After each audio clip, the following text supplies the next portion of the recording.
Hi, welcome to Money Confidence. I'm Crystal Oculee. I'm the Chief Financial Strategist here at Confidence Wealth. And every week I try to bring a topic that is important that I've been talking to my clients about. And I thought you would also take advantage of this year. One of the things that has been really important that I know a lot of people, just even starting 2020, started really focusing on is making sure they have a will, making sure they have a trust, which is really important for those people that did not. They got very proactive during the pandemic, which I think is really fantastic. But one of the things that also would be great to set in place, because remember, there is your will and there's your trust that really takes into account how everything is going to be distributed. But how can you now make that just more? Why not make this more than just a will? So, what I mean by that is setting up just a letter of instruction. So, setting that has nothing to do with legal status, it has everything to do with information you're going to provide your loved ones to make it easy when you're no longer here, or God forbid, even incapacitated, to make it easier for your loved ones to be able to move forward. This is something that I've been talking to a lot of my clients about. We personally have for our clients a site that they can use, the Confidence Vault, that they can even upload all of this information on, and it actually ties their financial accounts into it. It puts all their documents in one place. It makes it really easy and simple. The one place stop for their inheritance, for anyone that is basically the beneficiary that's going to inherit the money, to be able to go there and look everything up. So that makes it very easy. But what if, for example, you wanted to do something extra as a client, or what if you're not a client and you don't have access to this?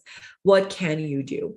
Well, you can really set up a letter of instruction for your heirs. And this is going to make it so smooth for them. And it really creates this map for them to be able to migrate through everything that you have set in place. So, for example, it's really important for you to set up, financial accounts and actual account numbers, username, passwords, all the things that they need to be able to access those accounts. So it's not just saying to them that, hey, I have 5 IRAs here and 3 joint accounts here that you can that you're listed as a beneficiary on, or that you're going to receive when I'm gone, but also how to access that. Because think about it also in terms of, what if you're incapacitated? It's not even, you're not yet gone. Wouldn't it be easy to let your loved ones know where to go to access your checking account or saving account, where to go to access your IRA account? What if, your example, you're 79 and God forbid you end up having temporary something happens to you temporarily and you can't make decisions and you have to take required minimum distribution out? So wouldn't it make it easier for your loved ones, whoever is taking care of you, to be able to know, where do I go? How many IRAs do mom and dad have? And how do I make sure that they are taking their required minimum distribution? So this is going to be really easy for them. Also, be able to put in place where they can even access your social security number, things that are important that they should know about in order to be able to access your account. So this makes it easy. That's why I say it's like a little bit of a roadmap to your will and to your trust. Then the other thing to think about is listing a list of the documents and their location. So this is really important. Where do you have your trust? Where's your will? Where are your insurance policies? Where are your tax returns? Your bank investments accounts, real estate deeds, mortgage documents. What if you still have a mortgage and the mortgage has to be paid off? Wouldn't this make it easier on your heirs? Also, your car titles, your Social Security and Medicare cards, marriage or divorce papers, birth certificates. These are going to be so much easier for them to know where to go. A lot of times we see when loved ones are distraught through losing their mom and dad, where now they don't even know where to go to really locate documents. Again, one of the biggest reasons why we really love our clients to utilize this digital vault that we have for them is so they can put everything in this space that can really keep track of all these different things for them. So now they can just say, hey, if something happened to me, God forbid, John or Sally, go to my confidence vault and be able to access all the things that are important to me. And there will be also a letter of instruction there. So again, I encourage you, if you're a client and you're listening to this and you haven't really fully utilized your confidence vault, definitely start utilizing it. If you need help to understand how to implement it, talk to us. And then if you're not a client and you would love to be able to have a digital place where you could do that, please feel free to reach out to us. But again, you can do this in the real world as well, meaning outside the digital world, if you wanted to leave this letter of instruction, but definitely put this map of where to find it. Example, go to my safe to find these information.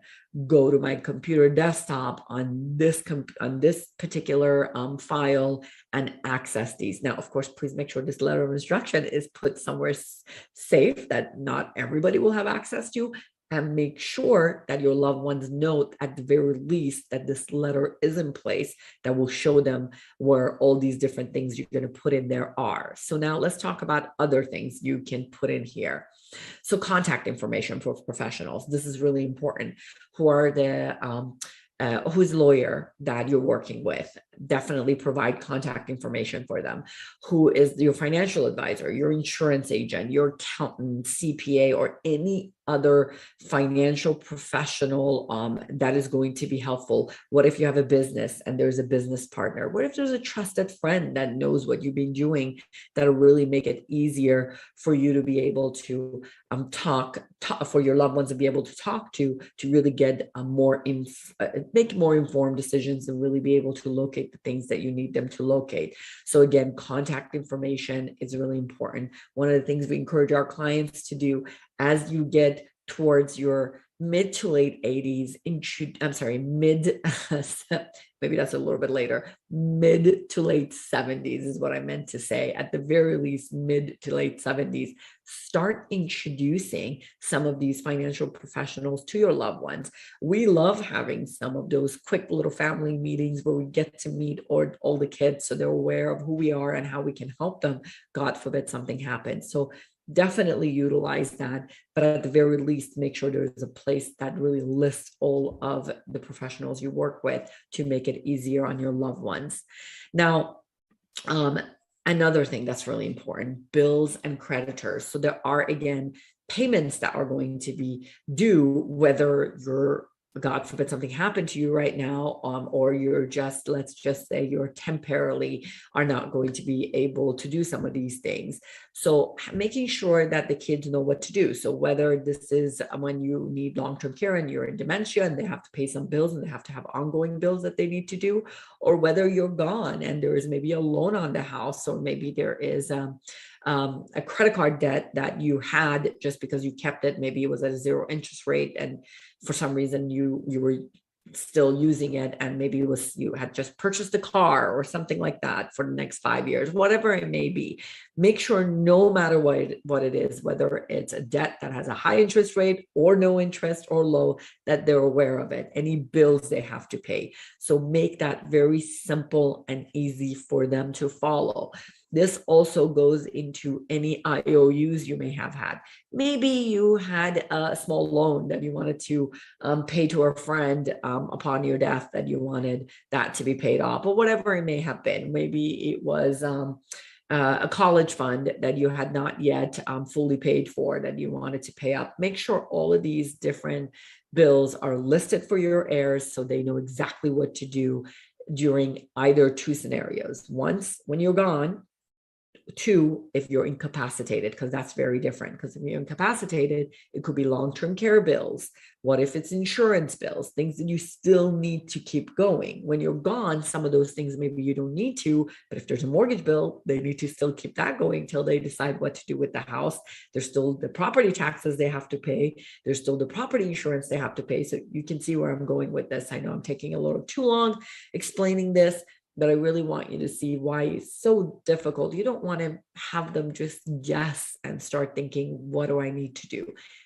have this all organized for them. They will so appreciate it, which really takes me back to, again, another thing that'll make their life so much easier: your final wishes and any burial information. So do you want a funeral service? What kind of a memorial service would you like? Are you listed as an organ donor? Is there any charitable contribution you want done at the time of your death that you really want them to make, that's important to you? You might even include some personal thoughts or life lessons that you really want to pass on. Just write a separate letter for that. I think that's pretty awesome. It would be wonderful. Just imagine years and years and years down the line when you're gone and they're opening up this letter of instruction, and then they find another personal letter in there. Or maybe in this wonderful world of digital, you can go ahead and make a video and even refer to that you have a video set up, that you share some of your personal thoughts that you maybe never have shared with them. Maybe you're the kind of parent that you don't really say, I love you too much, or maybe this is the time you want to say those things. Maybe you've had a distant relationship with your son and you really want to make sure that he knows how much you love him, even if things didn't go perfectly while you were here. So why not share these thoughts? So there are so many things that can be incredible and really wonderful life lessons for the grandkids that you can leave behind. Maybe you never shared a romantic story of how you and your wife met. Maybe it was something deep that you never shared. That will be an incredible place for you to share that with. I so long for something like that I wish my grandparents would have done. I think it would have been incredible if I could have had some stories from them, because you look back and sometimes you lose some of your loved ones when you're younger. And this is something that you just never had a chance to really follow through with them. So example, my grandfather died when I was 8 years old, and I have really fond memories of him, but it would have been incredible if I had some more things left behind that would have been personal like that I could have just kept with me, because that would have meant more than anything else that he could have left behind. So this is something that I think would be incredible if you share and take the time to do it. I know sometimes it's tough because nobody wants to think about when they're gone, but I think it can actually make such a big difference on your family. And that's why I wanted to share that with you. So really, that's pretty much it. I just wanted to make sure I share that with you so you know how important it is to share your thoughts with your loved ones and really make it easy for them and have this letter of instruction there. If there's anything that we can help you with, please don't hesitate to message me here. If there are any questions you have or need any help, let us know as well. If there are any topic or subjects you'd like me to talk about next week, let me know as well. Until next week, have a good one.